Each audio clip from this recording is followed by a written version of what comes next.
La desintoxicación de dopamina es un concepto que ha ganado popularidad en años recientes. Se trata de tomarse un descanso de las actividades que presumiblemente liberan dopamina, como revisar tus redes sociales o jugar en línea. Se supone que estas actividades que se realizan de manera frecuente terminan haciendo que cada vez requieras más dopamina para sentirte feliz y que al tomarte un descanso reseteas tu cuerpo. ¿Qué hay de cierto detrás de esta práctica? ¿Es recomendable? Hola, soy Cintia Reyes y en este canal exploramos evidencia científica que nos permite responder preguntas cotidianas relacionadas con nuestra salud y bienestar. Suscríbete. La dopamina es un tipo de neurotransmisor natural de nuestro cerebro que tiene bastantes funciones. Está involucrado con la regulación de nuestras emociones y comportamiento. Nos permite prestar atención y se puede aprovechar para facilitar el aprendizaje. También es esencial para el control de nuestros movimientos. En nuestro sistema gastrointestinal, la dopamina modifica el flujo sanguíneo y regula el tránsito de los alimentos. También ayuda a modular la absorción de sodio, del cual platicamos en este video. La dopamina es primordialmente conocida porque forma parte fundamental del sistema de recompensa que nos hace sentir bien. Esencialmente, con ayuda de esta sustancia, aprendemos que es útil hacer cosas que nos permiten sobrevivir como especie, como beber agua, comer o reproducirnos. Al realizar este tipo de acciones, se desencadena la liberación de dopamina y nos sentimos bien. En consecuencia, eventualmente buscamos repetir esta experiencia agradable. Cabe señalar que cuando las personas experimentan altos niveles de dopamina,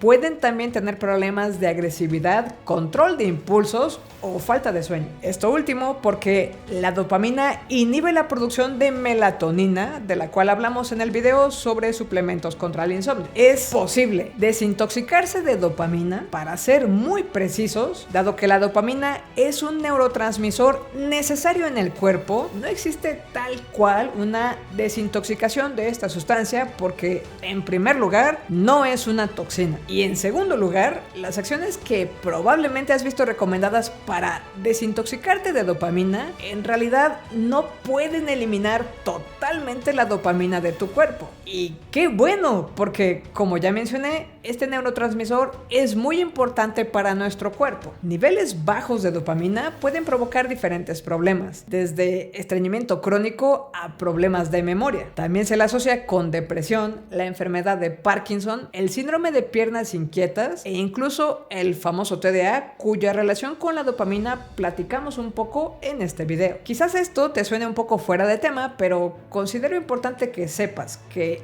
una de las críticas que existen a la famosa idea de tratar la depresión como si fuera un desbalance de neuroquímicos se basa en la dificultad de cuantificar cuánto de ciertos neurotransmisores producimos o circulan en un cierto momento en nuestro cerebro. En el caso de la dopamina, he visto en distintos lugares esta misma explicación respecto a que se genera una tolerancia y una dependencia a la dopamina y entonces cada vez necesitas más este agente externo que pueden ser las redes sociales o los videojuegos para sentirte bien y por lo tanto deberías descansar. Y aunque sí hay razones fundamentadas para creer que nuestros cerebros puedan adaptarse a ciertas condiciones, esta idea de que ponernos a dieta de redes sociales nos va a hacer más sensibles a la dopamina y nos va a ayudar a disfrutar más la vida se basa en evidencia indirecta. Y la razón, igual que el asunto de la depresión y los neuroquímicos, es que es difícil técnicamente hacer mediciones en tiempo real para comprobar que efectivamente eso que proponen sucede tal cual. Por ejemplo, para realizar este estudio en el que se midió dopamina, se requirió de un proceso muy invasivo que involucró cirugía cerebral, durante la cual los participantes estaban jugando un videojuego. Es importante destacar también que no solo la dopamina está asociada con las actividades que nos hacen sentir placer. Las endorfinas, la serotonina, la oxitocina y la norepinefrina son algunas de las sustancias de la felicidad que intervienen en nuestro cuerpo todos los días. De manera que, aun si fuera posible eliminar la dopamina, lo cual, insisto,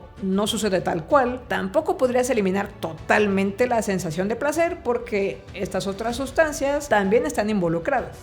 Como compartí en mi más reciente video exclusivo para quienes donan regularmente al canal, este proyecto sobrevive gracias precisamente a sus donaciones. Si deseas apoyar la creación de contenido, puedes dar clic en el botón Unirme para contribuir mensualmente. En algunos dispositivos, el botón Unirme no se ve. Si ese es tu caso, puedes utilizar este enlace que también encuentras en la descripción del video. Distintos montos de donación te permiten acceder a diferentes ventajas, desde el uso de emoticones, ver videos exclusivos un poco más personales y de opinión, o hasta cupones de descuento para mis cursos. Si prefieres apoyar en una única ocasión, en lugar de hacerlo cada mes, puedes donar utilizando este otro enlace. Si te gustaría recibir cada mes un correo con el resumen de los contenidos más recientes en el canal, en la descripción del video también hay un enlace en el que puedes registrarte para esta lista de distribución. Y si aún no lo haces, suscríbete al canal.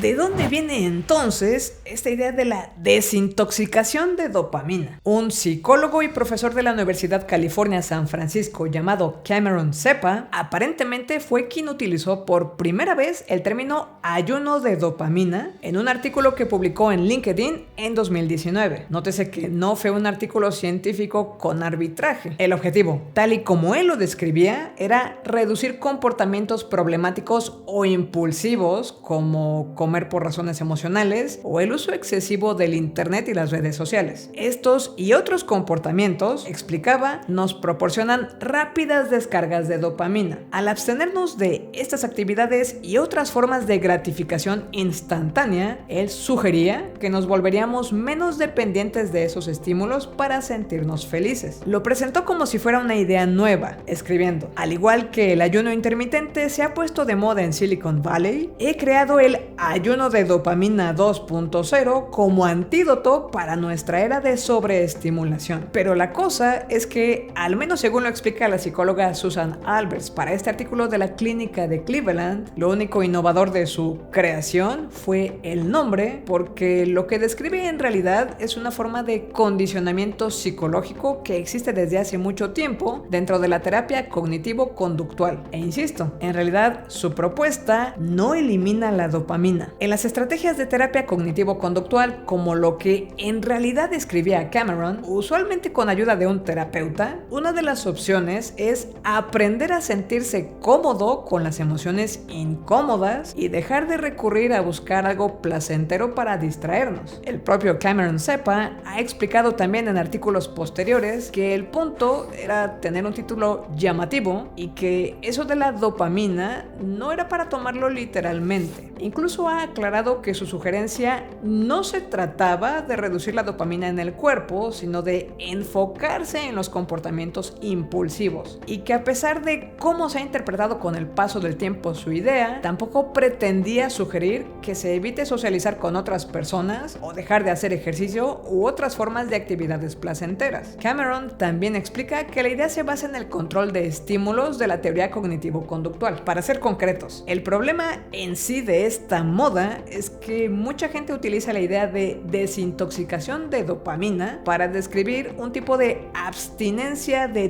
todo aquello que les resulta placentero, incluyendo en algunos casos comer, socializar o hacer ejercicio, porque creen que tanta dopamina en la vida hace que nuestra experiencia sea menos agradable. Cuando una persona pone en práctica esta idea extrema, puede suceder que todo su enfoque se centre en las cosas que en ese periodo extraña, como la comida, y el resultado puede ser similar al que se tiene cuando alguien lleva una dieta súper extrema. El cambio es drástico, pero poco sostenible, por lo que termina sin ser particularmente útil en el largo plazo. Además, un malentendido de esta idea puede derivar en acciones contraproducentes. Como mencioné antes, hay quienes, por ejemplo, han considerado que, dado que hacer ejercicio y socializar les hace sentir bien, hay que evitar estas conductas en su periodo de desintoxicación, cuando en realidad ambas cosas, a menos de que hablemos de conductas adictivas, se recomiendan porque reducen el riesgo de diversos problemas de salud que hemos discutido en varios videos.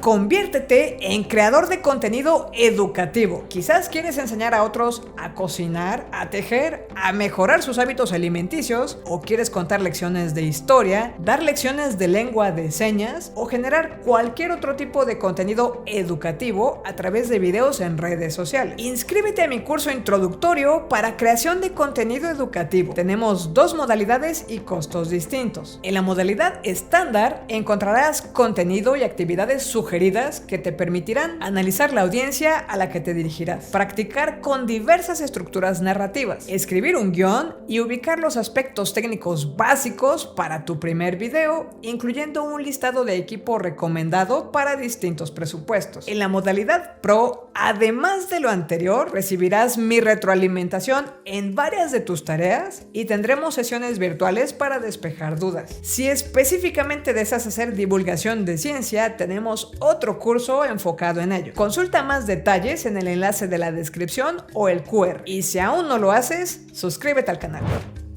¿Para qué tipo de conductas estaba pensada esta idea de la desintoxicación de dopamina en realidad? Podemos hablar de 3 tipos. Las que llegan a molestarte lo mucho que las llevas a cabo, las que deterioran tu rendimiento académico, laboral o te privan de tu vida social saludable, y las que puedes considerar adictivas y que, aunque has intentado reducirlas, te cuesta trabajo hacerlo de manera consistente. Por ejemplo, es posible que te cause problema el no poder dejar de revisar tus redes sociales cada 5 minutos, o jugar videojuegos, o hacer compras en línea. Si fuera tu caso que alguna de estas u otra conducta te resulta problemática, una opción es buscar ayuda de un terapeuta con cédula profesional para que te acompañe en tu proceso.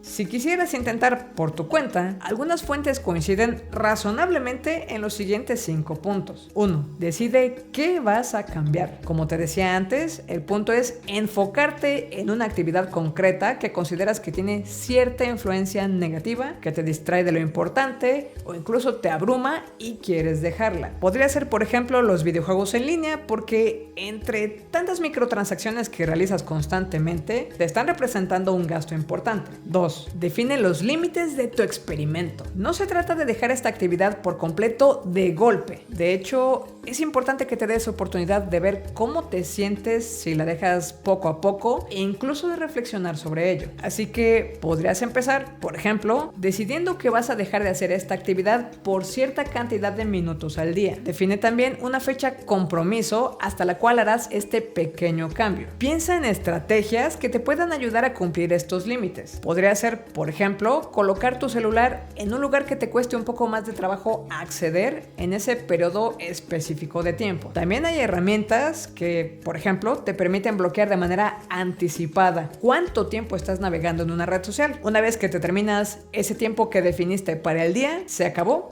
y ya está. Tus objetivos aquí son definir un límite y pensar cómo lograrás cumplir ese límite. 3. Encuentra una actividad sustituta. La idea es que tengas un incentivo positivo. Piensa en alguna actividad que te ayude a relajarte y que también te haga sentir bien. Por ejemplo, puedes salir a caminar o hacerle caso a tu perrito. Analizar qué sentimiento te jala a esta actividad que quieres evitar es útil aquí. Si, por ejemplo, buscas los videojuegos cuando te sientes estresado, la actividad sustituta podría ser hacer ejercicio o meditar, porque son actividades que sabemos que nos ayudan a manejar el estrés. Toma en cuenta que hay una amplia variedad de actividades alternativas a esa que te causa problemas. Puedes tomar este tiempo para aprender algo, ayudar a otros, socializar, escribir, dibujar. 4. Lleva un registro de cómo te sientes. Presta atención a ¿qué es lo que te impulsa a querer regresar a esa actividad que quieres limitar? Reflexiona además qué tanto esfuerzo te implica alejarte de esta actividad. ¿Te causa ansiedad? ¿Cambia esa sensación con el paso de los días? Evalúa cómo te sientes al haber logrado un pequeño cambio en cada ocasión. 5. Determina los siguientes pasos. Una vez que llegues a tu fecha compromiso, es importante que evalúes si has tenido éxito. De ser así, ¿consideras que vale la pena continuar y definir una nueva meta? Y si no te fue del todo bien, ¿qué habría que cambiar? ¿Crees que esto es algo que puedes hacer por tu cuenta? Puede ser que este sea el momento de buscar apoyo profesional. Una persona con una verdadera adicción o que al mismo tiempo sufre de problemas de salud como ansiedad o depresión requiere apoyo profesional para que se le proporcione una estrategia personalizada y su proceso se lleve a cabo de manera segura y eficaz. En fin, el punto de este video es que está muy bien reflexionar en nuestros propios hábitos y buscar mejorarlos, pero quizás quitarle toda la felicidad a tu vida sea un poco extremo. Suscríbete al canal y comparte nuestro material. Te invito también a ver este video en el que analizamos si la avena puede limpiar ciertos químicos de tu cuerpo. Recuerda que puedes apoyar la creación de contenido con pequeñas donaciones como ya lo hacen ellos. Muchas gracias.